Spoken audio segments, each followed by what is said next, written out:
ঠাকুর এবার লাস্টবারের মতো আমার ক্ষমা করে দাও, আর কোনোদিন আমি টিউশন বাদ দিয়ে দেখা করতে যাবো না, আমার যতই বলুক ঠাকুর। এই ভাই কেউ কুড়াল নিয়ে ভাইরে নাকি হাতে করে? ভয় পেয়ে গেছি গা। এতে ভয় পাওয়ার কি আছে? তোর কাকি কুড়ালটা চাইলো, কিদা পাইছে তাড়াতাড়ি ভাত দাও। ব্যাগটাই হাত পা ধরে আমি ভাত বাড়তেছি। আমি জানতাম ঠাকুর তুমি আমার বাঁচায় নিবা। হ্যালো, তখন গাড়িতে ছিলাম, ফোনটা ধরতে পারিনি। বাড়িতে পৌঁছেছো? এই এখনই আসলাম বাড়িতে। আসলাম, তুমিও ফোন করলা। টিউশন বাদ দিয়ে দেখা করতে আসলো। না মা কি আর বুঝতে পারিনি কি আমি যে টিউশন বাদ দিয়ে ঘুরতে গেছি। সাব্বাস বেটা।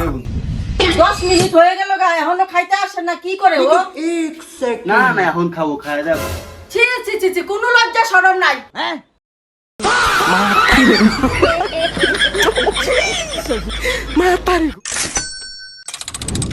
এত বছর হয়েছে বিয়ে হয়েছে এখনো ঠিকঠাক রান্না করতে পারো না।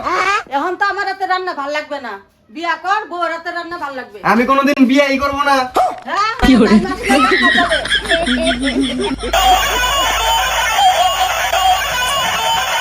Hello baby. দেখছো টিউশন থেকে আইসা ব্যাগটা হেনে ফেলাই তুই গেছে গা। তোমার খাওয়া দাওয়া হয়েছে?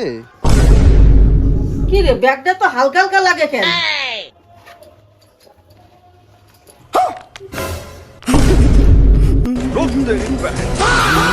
হ্যালো গাইস, ভিডিওটা যদি ভালো লাগে লাইক কমেন্ট শেয়ার আর সাবস্ক্রাইব করতে ভুলো না। আর নেক্সট পার্ট দেখার জন্য কমেন্ট করো। তুমি কিছু বলবা? না আমি আর কি বলবো। ঠিক আছে গাইস, টাটা।